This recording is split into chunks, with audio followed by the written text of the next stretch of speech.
Hi there. Are you familiar with this lady? I'm going to show you a remix that I just finished this weekend and no one else has seen. One person has seen it. It's a soundtrack of one song, except I'm doing video games. So it's not exactly a fandom. I'm not a fan of video games. I actually had to learn a lot about video games in the process of making this. I'm sure many of you have recognized her, but for those who haven't, this is video game critic Anita Sarkeesian. Anita is a sour-faced feminist who was described by Bloomberg as the gaming industry's greatest adversary.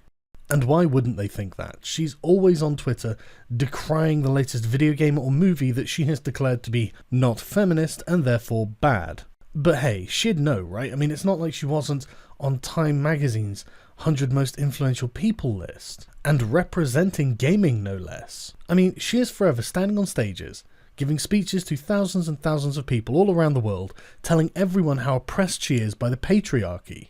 And all for no gain whatsoever, except to help women into gaming. She is the champion that women need.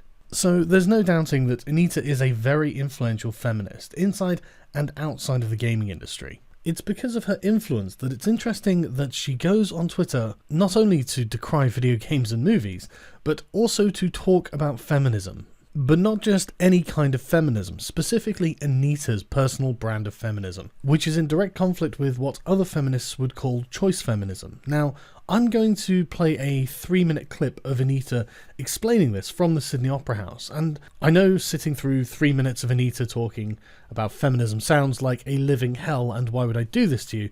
But I think it's important to really understand exactly where she's coming from. I had to learn how to be a feminist. So throughout high school and college, I was involved with clubs, organizing against wars in the Middle East, raising awareness about climate change, and demanding gay and lesbian rights. So I was heavily involved in social justice causes, but I still didn't call myself a feminist. At the time, I may have even uttered the dreaded phrase, "I believe in equality, but I'm not a feminist." Yeah, not a high point in my life. So like most people who grew up immersed in the neoliberal ideology of the West, I saw the world largely as a series of individuals making their own personal individual choices.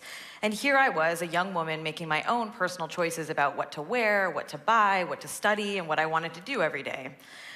Within that narrow individualistic framework, feminism seemed like a relic of the distant past. Back then, I thought sexism basically boiled down to a few bad apples with misguided personal beliefs born out of ignorance or overt hatred. So it wasn't until I was in my early to mid-20s that I began to realize my impression of feminism had been completely wrong. With the help of some amazing mentors and by reading a lot of feminist writing, especially the words of women of color and queer women from around the world, I learned to see through a sociological lens and understand the world as it really exists, as a series of intersecting social systems. Once you have a systemic and institutional framework, you see how oppression manifests in many subtle ways under the systems of what Bell Hooks calls white supremacist capitalist patriarchy. So not only did I have to learn how to be a feminist, I also had to learn how to be a feminist who understands systems. I had to learn how systems of oppression are maintained by our participation in them, but they're also self-perpetuating via paths of least resistance, and as such, are larger than any one person's choices. Okay, so this is the part where I say things that may ruffle some feathers, but I think it's a critical discussion to have. So over the past few years, I've become increasingly worried about the direction mainstream internet feminism appears to be headed, at least in the West. Unfortunately, many contemporary discourses in and around feminism tend to emphasize a form of hyper-individualism, which is informed by that neoliberal worldview. More and more, I hear variations on this idea that anything that any woman personally chooses to do is a feminist act. This attitude is often referred to as choice feminism.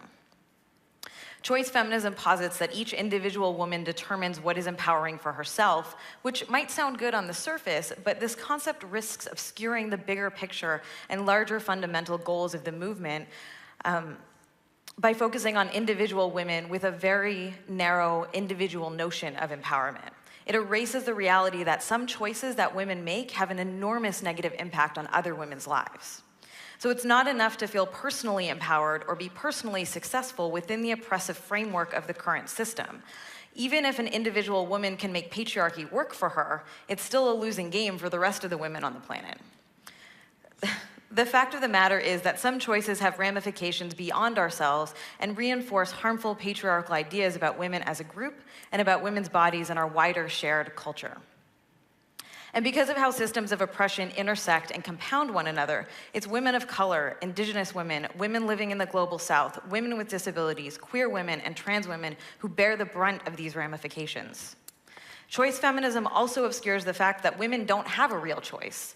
We have a very narrow set of predetermined choices within patriarchy. Women can choose from a pre-approved palette, but we cannot meaningfully choose liberation. We cannot choose a way out from our constraints, at least not without ending these oppressive systems that limit our options. So when we talk about free choice in today's world, we're really talking about a very narrow spectrum of choices that are amenable to patriarchy. So, when we talk about how to be a feminist, for me, that means being committed to something much larger than ourselves.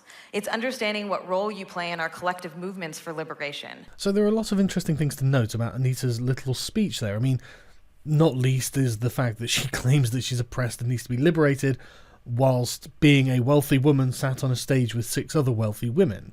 If you watch the entire thing, you'll notice that she's the only person who has brought a pre-written script and is reading verbatim from it. And she is also having a great deal of influence on the people around her. You can see Jermaine Greer's face looking rather perplexed with the things that Anita was saying, and the lady on the left who was taking notes. Given Anita's large degree of influence over other people, I then become curious as to who has influence over Anita, and in that speech you'll notice that she only mentioned one person by name. Once you have a systemic and institutional framework, you see how oppression manifests in many subtle ways under the systems of what Bell Hooks calls white supremacist capitalist patriarchy. Anita specifically mentions a lady called Bell Hooks.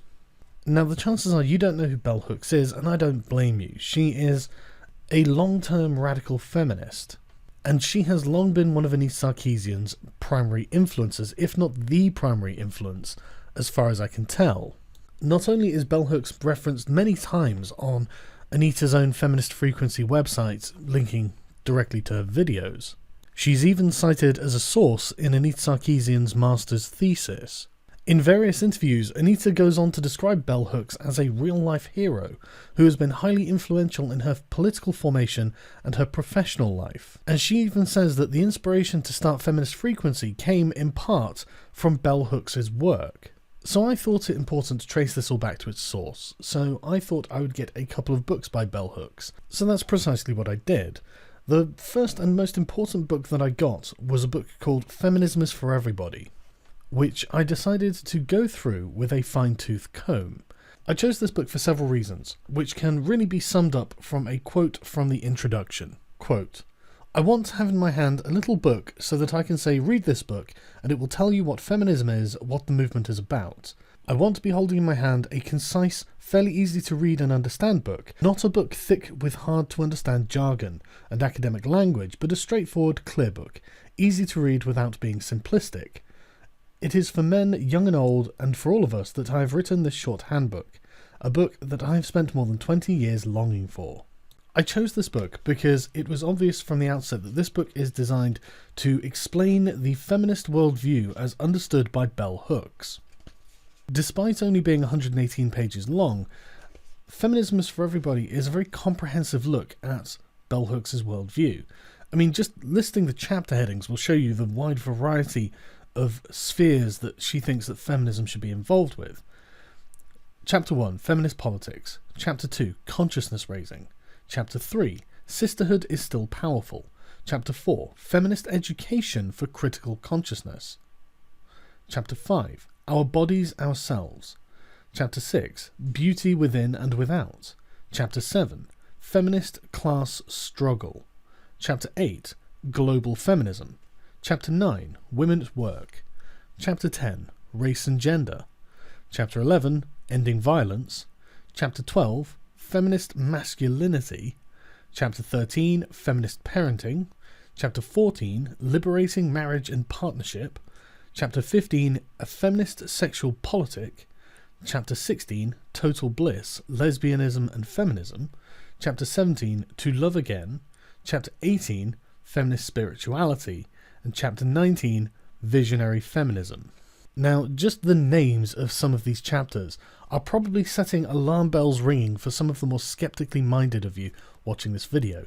One thing I've noticed is that almost everything that Anita says and does in the public sphere can be explained adequately by things contained within this book. So, on to the analysis then. Well, before we get started, I think it's important to note the positive aspects of bell hooks, because there are some. To her credit, bell hooks is fair. She doesn't ever suggest a double standard for men and women. She suggests that everyone should be held to the same standard under her proposed rules.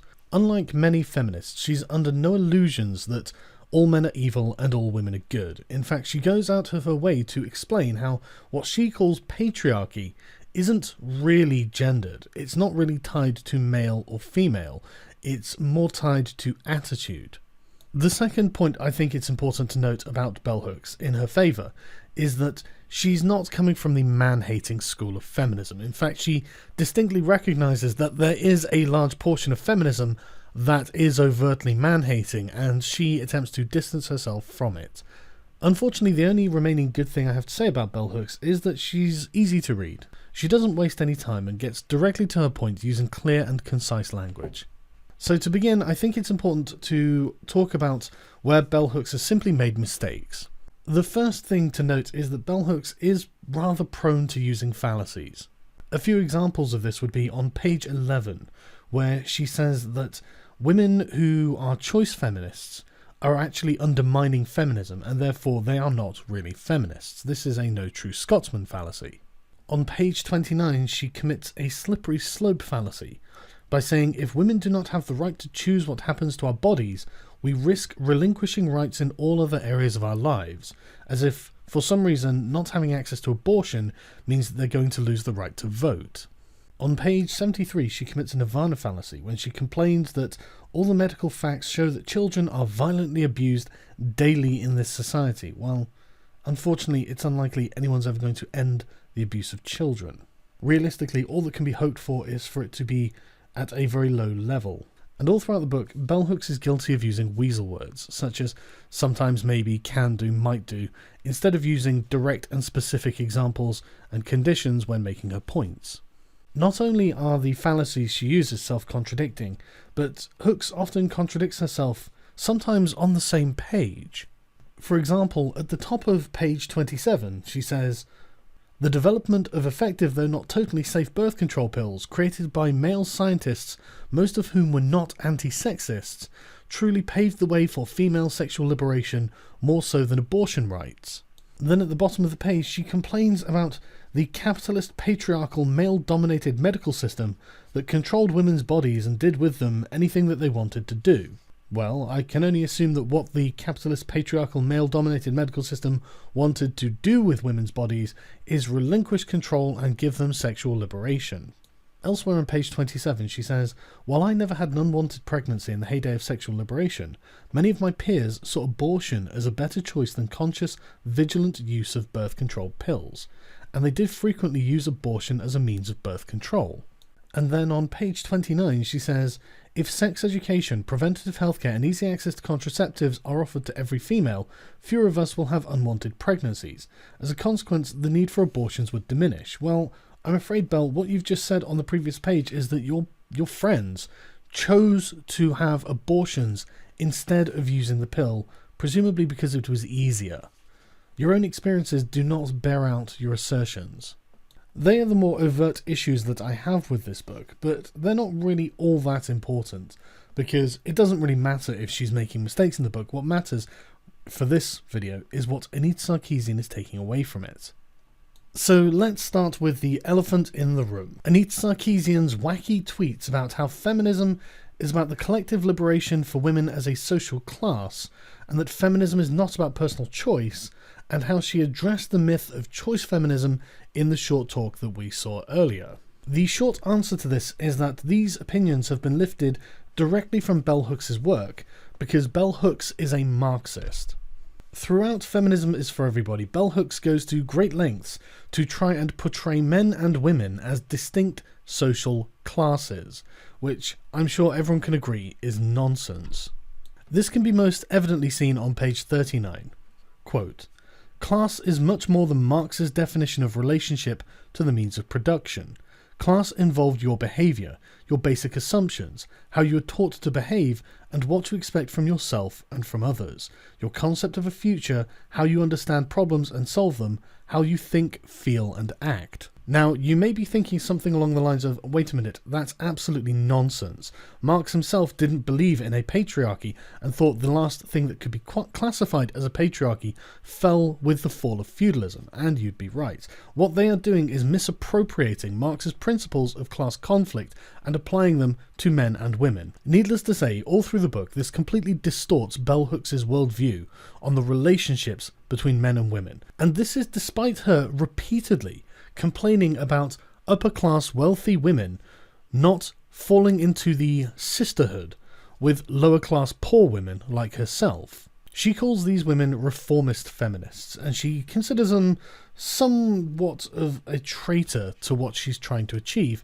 because they aren't interested in completely destroying the system and rebuilding anew. They are interested in reforming the system to be fair to both men and women. I don't think it would be unfair if you were to term bell hooks and Anita Sarkeesian's feminism as Marxist feminism, and the more choice-oriented reformist feminism as capitalist feminism. You may remember that I mentioned a chapter called Feminist Class Struggle. Well, I'll read you a few quotes from it, and you'll be able to see for yourself. Page 37. Conflict arose between the reformist visions of women's liberation, which basically demanded equal rights for women within the existing class structure, and more radical and/or revolutionary models, which called for fundamental change in the existing structure so that models of mutuality and equality could replace the old paradigms. On page 41, many more feminist women find it easier to consider divesting of white supremacist thinking than of their class elitism. As privileged women gained greater access to economic power with men of their class, feminist discussions of class were no longer commonplace. Instead, all women were encouraged to see the economic gains of affluent females as a positive sign for all women. In actuality, these gains rarely changed the lot of the poor and working class women. Page 43. Significantly, a visionary movement would ground its work in the concrete conditions of working class and poor women. That means creating a movement that begins education for critical consciousness, where women, feminist women with class power, need to be put in a place of low-income housing women can own.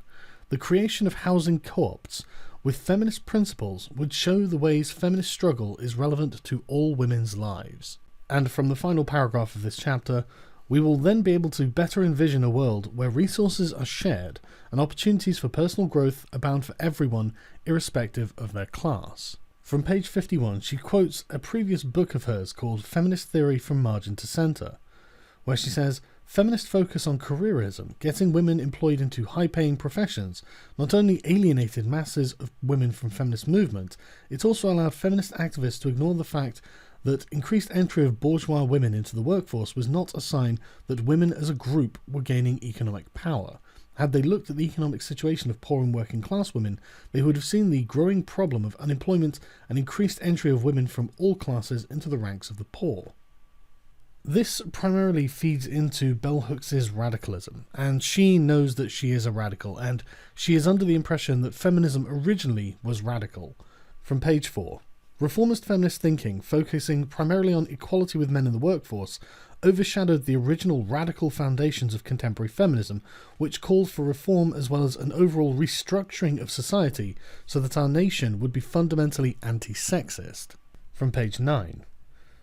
Many of the women who spearheaded the introduction of women's studies classes into colleges and universities had been radical activists in civil rights struggles, gay rights, and the early feminist movement. Not only does bell hooks wish to remake Western society in her model of radical Marxist feminist politics, she is complaining often in this book that white women are really not as radical as she is. From page 41.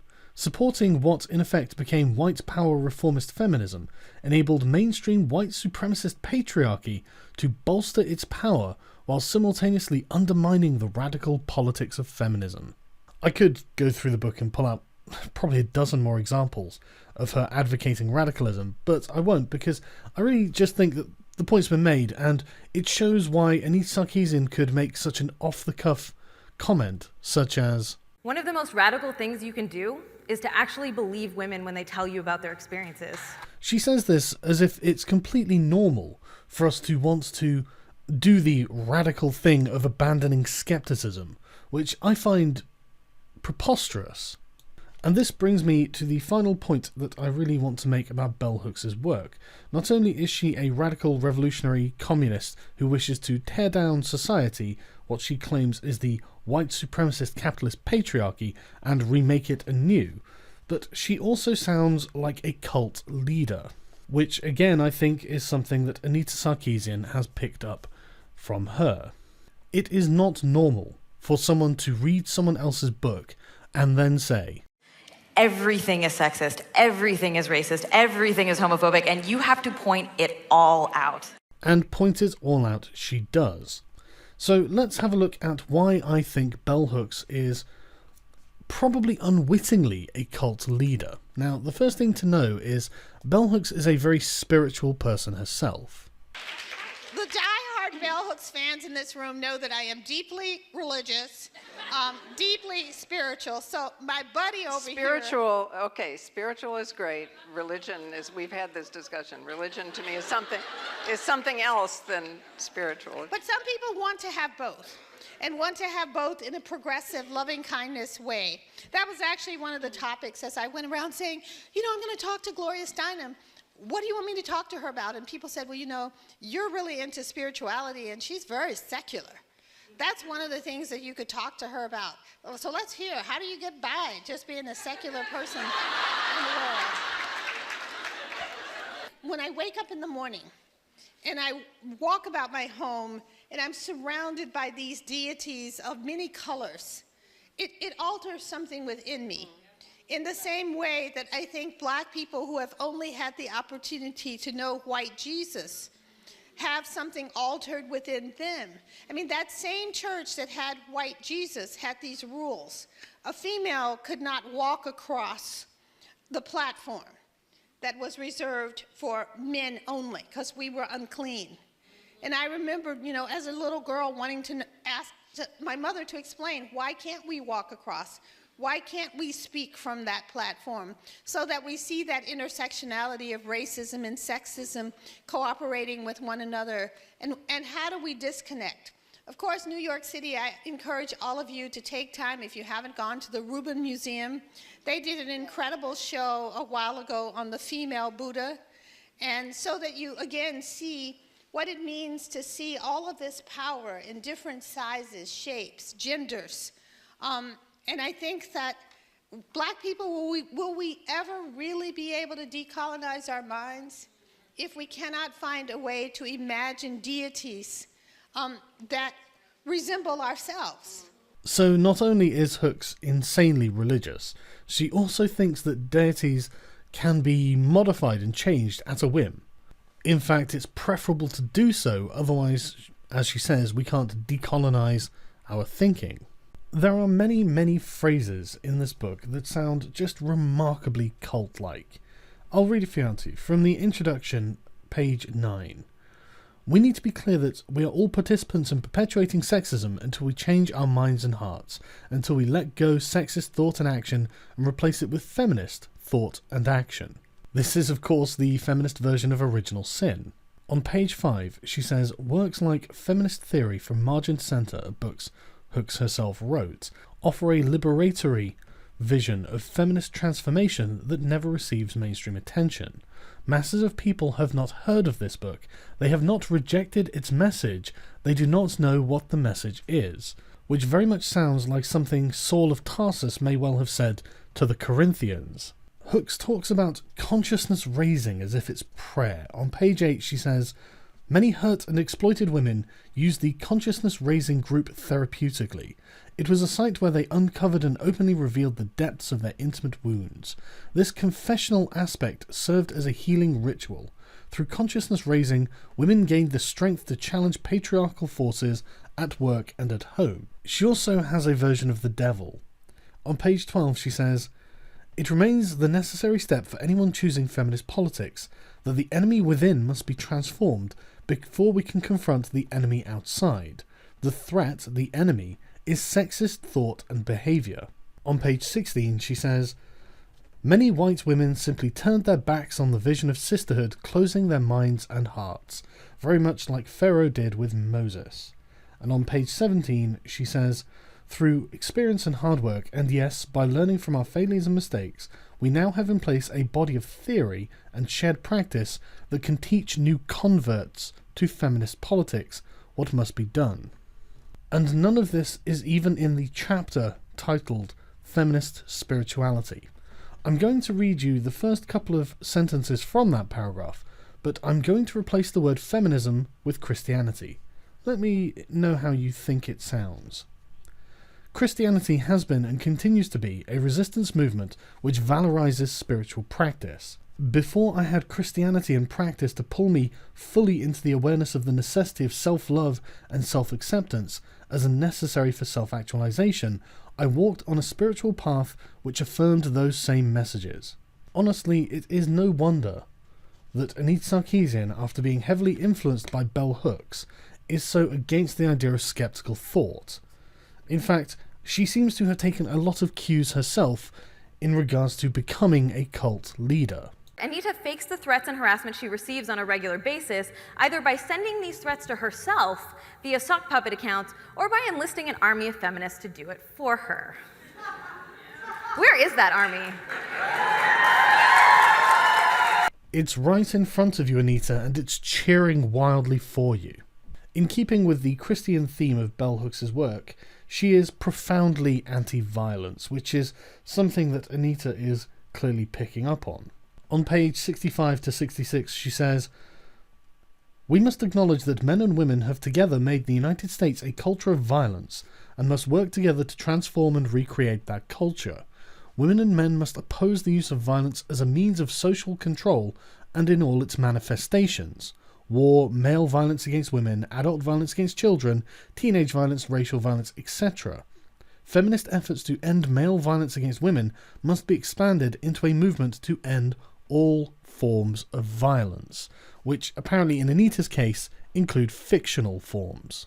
Now, I probably wouldn't have a particular problem with all of this if it wasn't so insidious. What I mean by that is the redefining of words. Now, you may be familiar with the definition of feminism as so many feminists will point you to the dictionary and say it's merely the advocacy of women's rights on the ground of the equality of the sexes. And that's great, because you're not going to find anyone who actively opposes that definition. It's a definition everyone can agree on. But more importantly, this definition doesn't demand a restructuring of the world in which we live. This is a definition that's very, very comfortable for reformist feminists, as bell hooks would put them. And as you may have already guessed, this is not the definition of feminism that bell hooks is using. Bell hooks gives us her definition of feminism on page 1. She says, simply put, feminism is a movement to end sexism, sexist exploitation, and oppression. You can already see that if you define the world around you as a white supremacist capitalist patriarchy, then everything about that definition demands revolution. It demands that the system is torn down and remade anew. In fact, this definition encompasses within it almost everything that's wrong with bell hooks' feminism. She is convinced that not only do we live in a terribly oppressive society, where she can become a wealthy woman through writing books, that all women are somehow beholden to her version of feminism, because in her mind, her version of feminism is fighting for all women, even though there are women she disagrees with because they do not have any interest in playing her Marxist class politics game. It is this presumptuous attitude to speak on behalf of all women that leads numbnuts like Onision to say things like, "You don't bite the hand that feeds you." How despicable it is to automatically assume the mastery of all women for your ideological purposes. So when Anita says that she is not interested in individual women's choices, she is serious. When she says she wants you to listen and believe, she is serious. She does not want to discuss what she's talking about. She just wants you to listen.